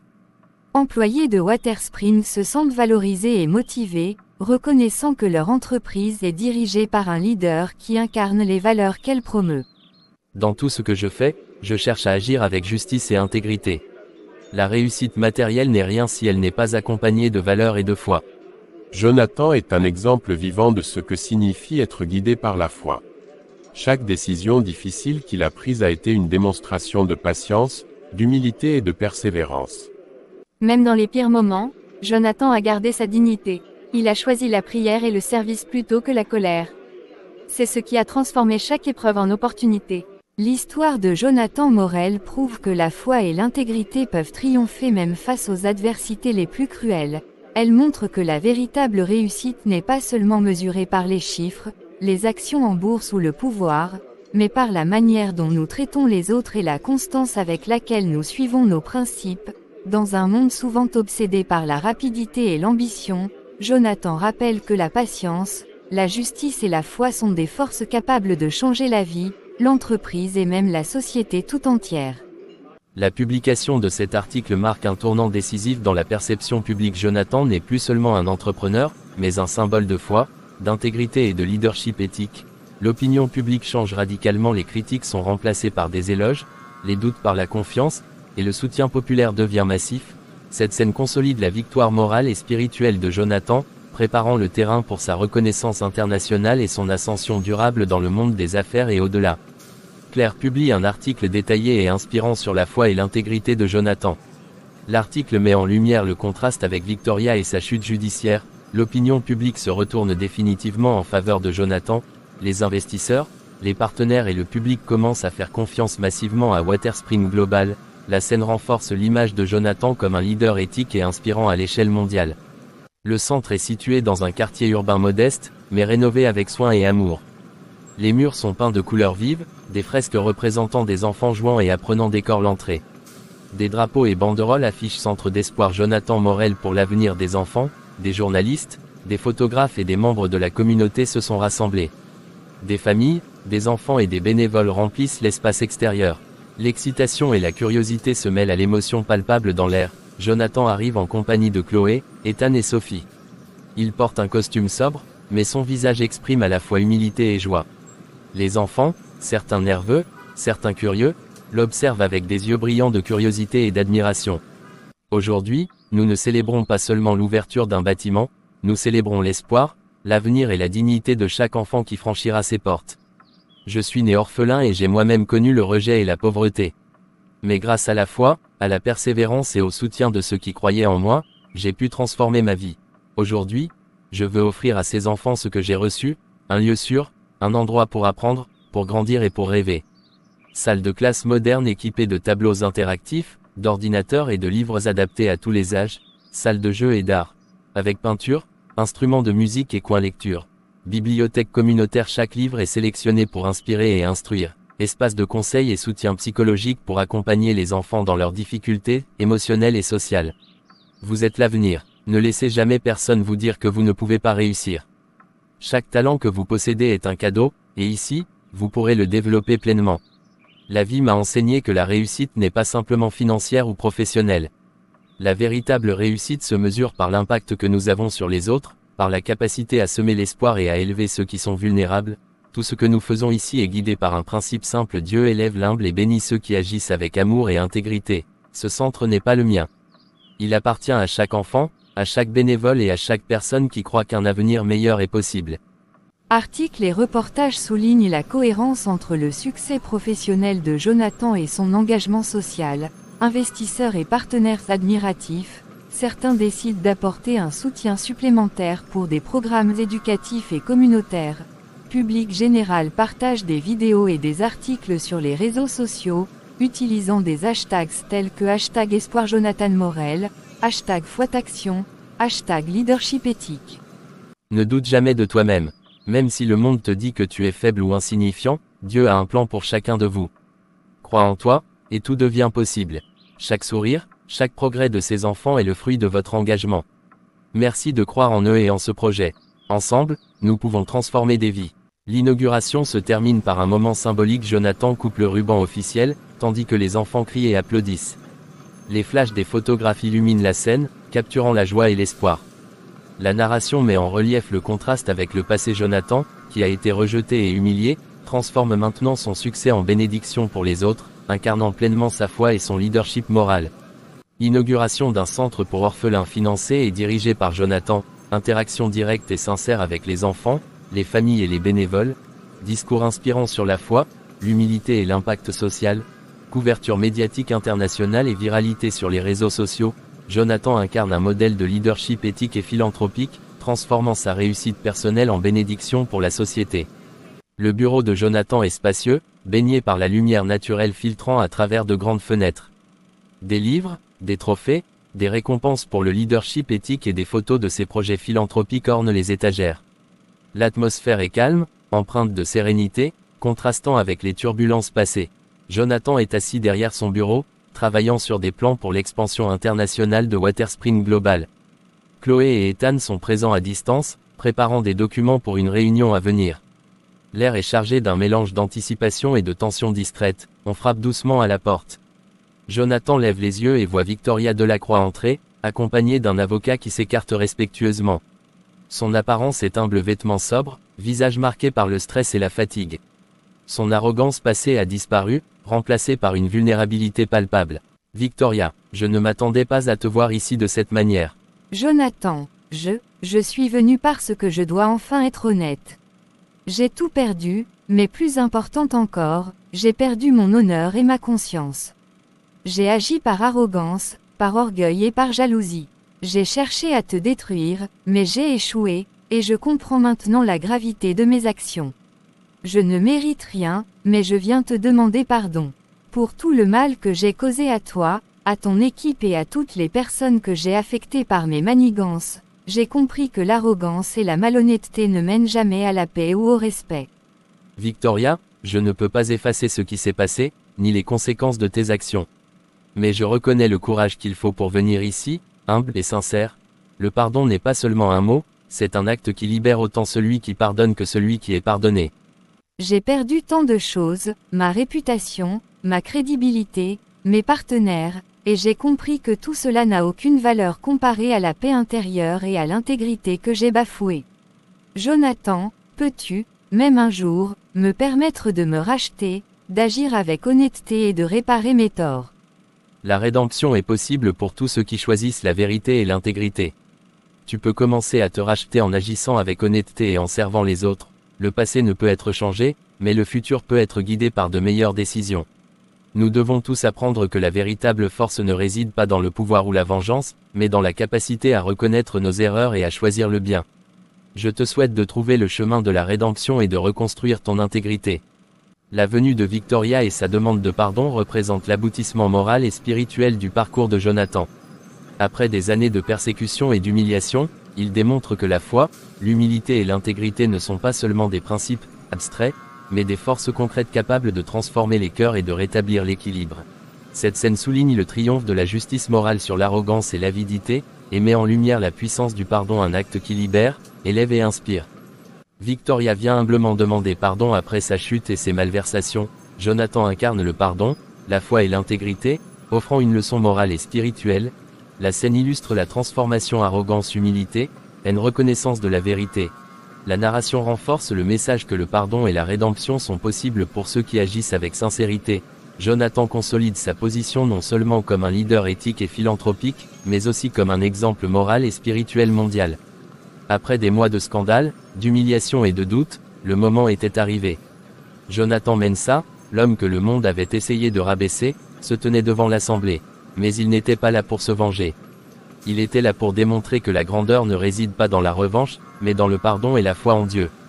Souviens-toi, mon fils, ce n'est pas le monde qui juge, mais Dieu qui honore le cœur pur.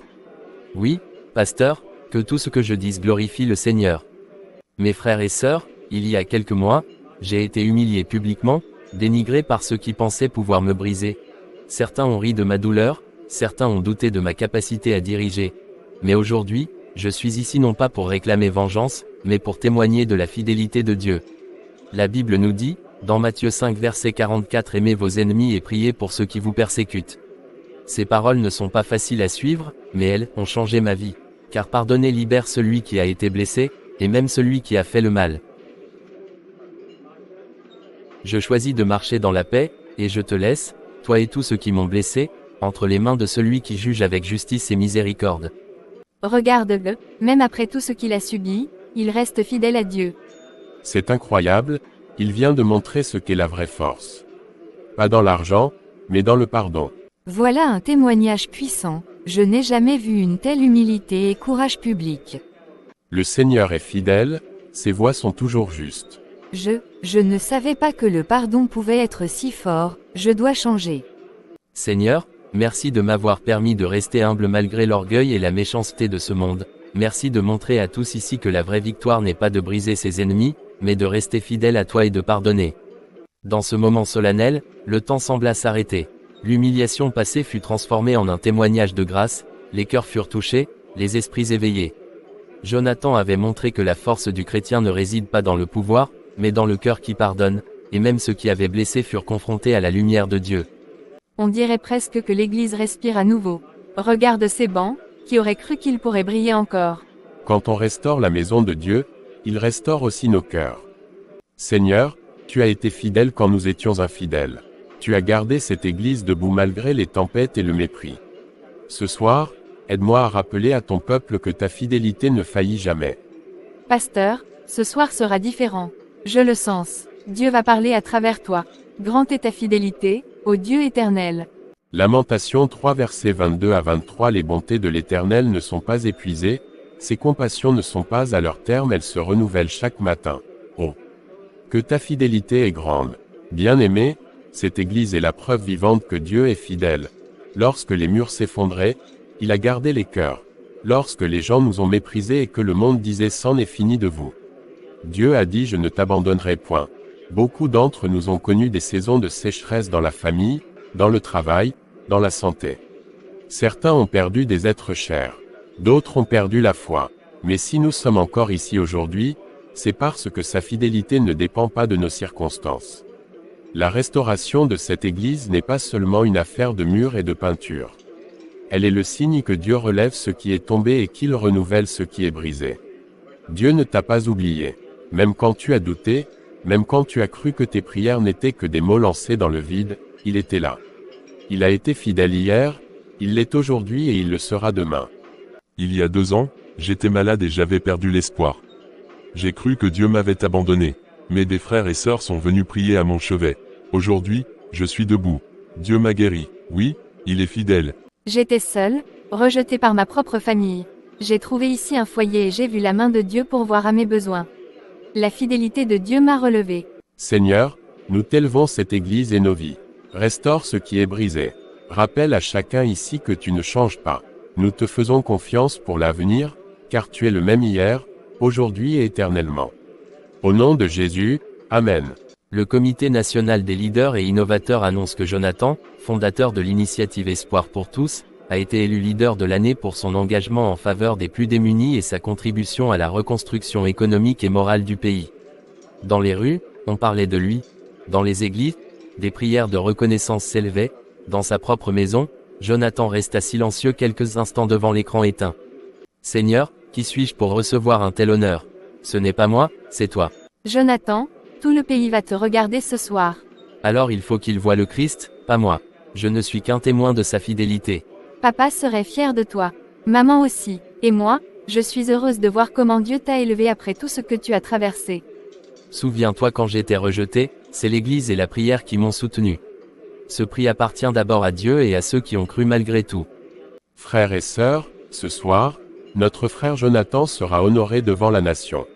Mais souvenons-nous, il a connu le rejet, la pauvreté, l'injustice.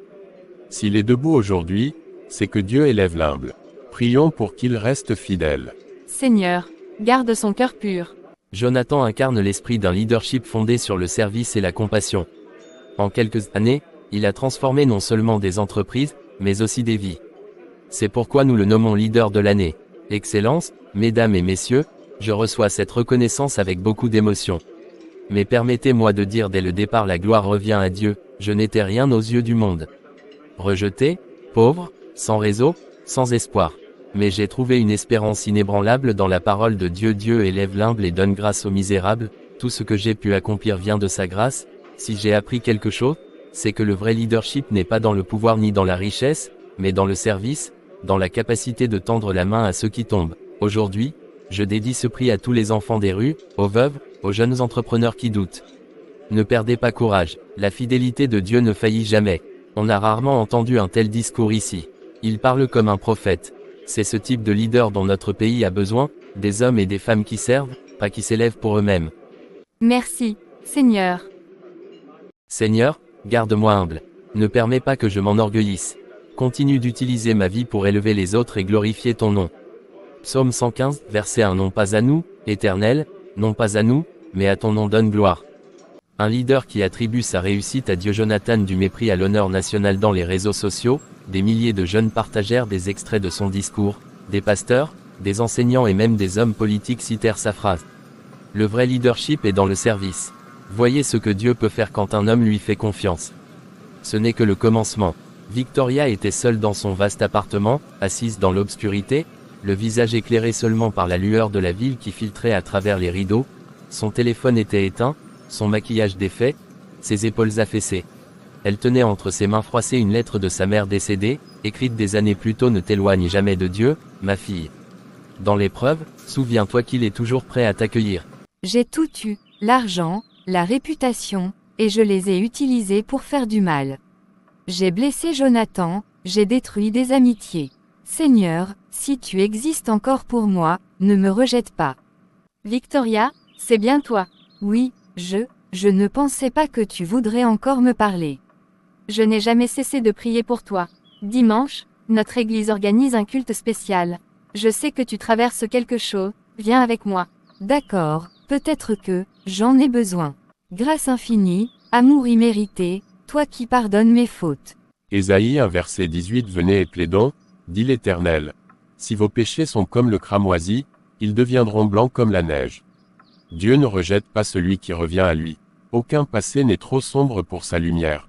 La rédemption commence lorsque nous cessons de fuir et que nous disons Seigneur, j'ai besoin de toi.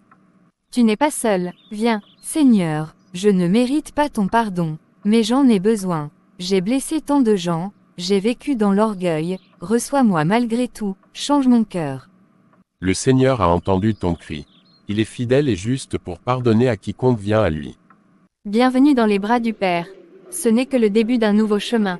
Je pensais que Dieu ne voudrait plus jamais de moi. Mais, je sens qu'il m'a attendu. Marcher avec Dieu, c'est apprendre chaque jour. On sera à tes côtés. Merci Seigneur de m'avoir appelé. Donne-moi la force de réparer ce qui peut l'être et de marcher dans tes voies. Seigneur, tu m'amènes devant des dirigeants et des peuples. Garde mon cœur pur. Aide-moi à parler de toi, pas de moi. Monsieur Jonathan, vous allez être honoré par des leaders du monde entier. Qu'attendez-vous de cette rencontre? J'espère surtout que nous parlerons de justice, de foi, et de solidarité. Nous devons nous souvenir que chaque progrès véritable commence par la dignité accordée aux plus faibles. Peu importe le prestige de la salle, n'oublie pas qui t'a porté jusqu'ici. Nous accueillons aujourd'hui un homme dont le parcours illustre la puissance de la persévérance, du service et de la foi. Dans un monde souvent marqué par l'égoïsme et la division, Jonathan rappelle que le leadership véritable se mesure à la capacité de relever les autres. Son témoignage montre que la foi, loin d'être un obstacle, peut être une force pour le développement et la paix.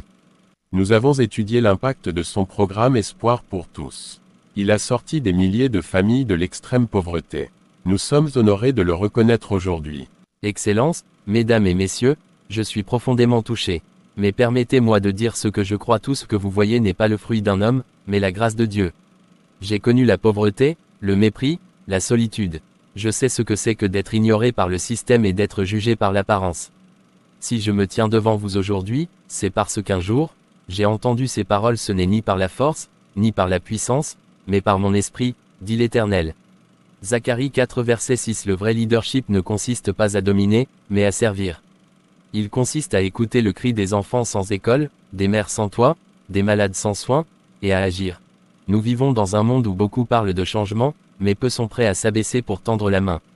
J'ai appris que lorsque nous servons, nous devenons des instruments de la paix et de la réconciliation. Si ce trophée que vous m'offrez peut servir à rappeler à d'autres jeunes qu'ils ne sont pas trop petits pour faire une différence, alors je l'accepte avec joie. Mais je veux qu'on se souvienne, sans justice, sans compassion et sans l'espérance qui vient de Dieu, nos efforts restent incomplets. Je voudrais remercier Jonathan publiquement. Il a financé anonymement la reconstruction de 2 écoles dans ma région après un tremblement de terre. Nous ne l'avons appris qu'aujourd'hui. Ce que ta main droite donne, que la gauche l'ignore. Seigneur, fais de ces dirigeants des serviteurs de la justice et des artisans de paix. Pour un leadership humble et transformateur au service de l'humanité. Merci Seigneur, garde-moi toujours petit à mes propres yeux. Que chaque porte que tu ouvres serve à faire briller ton amour. Frère, c'était historique. Mais ce qui m'a le plus ému, c'est de te voir garder la même simplicité que lorsque tu vendais de l'eau dans les rues. Un leader qui parle d'humilité et de foi devant le monde. Jonathan, du rejet local à la reconnaissance globale. Si Dieu a élevé Jonathan, il peut aussi nous utiliser. La vraie grandeur, c'est de s'abaisser pour servir. Jonathan n'a fait que suivre le maître. Le soleil se couchait derrière la grande place de la capitale. La scène principale, décorée de bannières blanches et dorées portant les mots « À Dieu seul soit la gloire » était dressée devant le majestueux bâtiment du Parlement. Des milliers de personnes étaient rassemblées, dirigeants, croyants, citoyens ordinaires, journalistes du monde entier. Les caméras des grandes chaînes de télévision étaient braquées sur l'estrade. L'atmosphère mêlait solennité et une joie paisible. Au premier rang, le pasteur Samuel, le visage marqué par l'émotion et la gratitude, Victoria désormais transformée par sa nouvelle foi, et plusieurs enfants orphelins que Jonathan avait soutenus au fil des ans. Gloire, gloire au Seigneur, lui qui relève l'humble, gloire, gloire à l'Éternel, son amour durera toujours. Mesdames et messieurs, aujourd'hui, nous célébrons non seulement un grand leader, mais un témoignage vivant de la fidélité de Dieu. Nous honorons Jonathan, dont le parcours, de l'humiliation à la bénédiction, inspire des millions. Jonathan, au nom de notre nation et de la communauté internationale, nous te félicitons pour ton leadership intègre et ton impact humanitaire. Tu as montré qu'un homme qui craint Dieu peut transformer des communautés et inspirer des nations. Voici le titre de héros de la rédemption et de la foi vivante. Je me tiens ici aujourd'hui, non pas comme un héros, mais comme un serviteur du Dieu vivant. Il y a des années, j'étais méprisé, rejeté, trahi, mais j'ai découvert que le rejet des hommes n'annule jamais le plan de Dieu. Quand j'étais à genoux, brisé, sans ressources ni amis fidèles, j'ai crié à Dieu. Il m'a relevé, non pas pour ma gloire, mais pour que son nom soit connu. Si vous voyez en moi un homme accompli, sachez que c'est par la grâce seule. Comme le dit 1 Corinthiens 15 verset 10, par la grâce de Dieu je suis ce que je suis. Je rends hommage au Seigneur Jésus-Christ, mon Sauveur et mon Roi. À lui seul revient l'honneur et la gloire. Je veux dire à notre nation, ne mettez pas votre espoir dans les hommes, ne fondez pas votre avenir sur l'argent ou les positions de pouvoir. Fondez votre vie sur le roc éternel, Jésus-Christ. Ce que Dieu a fait pour moi, il peut le faire pour vous. Il peut relever celui qui dort dans la poussière, guérir les cœurs brisés et donner une nouvelle identité à celui qui se sent perdu. Aujourd'hui, je dépose ce trophée aux pieds de mon Seigneur, car toute victoire vient de lui. Et ma prière est que notre pays se souvienne que heureuse est la nation dont l'Éternel est le Dieu. Psaume 33 verset 12. Je veux croire au Dieu de Jonathan. À toi la gloire, ô ressuscité, à toi la victoire pour l'éternité. Sans Christ, je ne suis rien. La caméra de la télévision nationale captura le moment où Jonathan, le trophée toujours à ses pieds, priait en silence. Les images furent diffusées dans le monde entier, touchant des millions de spectateurs. Beaucoup, ce soir-là, prièrent pour la première fois, et l'on se souvint de ce jour comme du moment où Dieu reçut la gloire par le témoignage d'un homme qui l'avait relevé.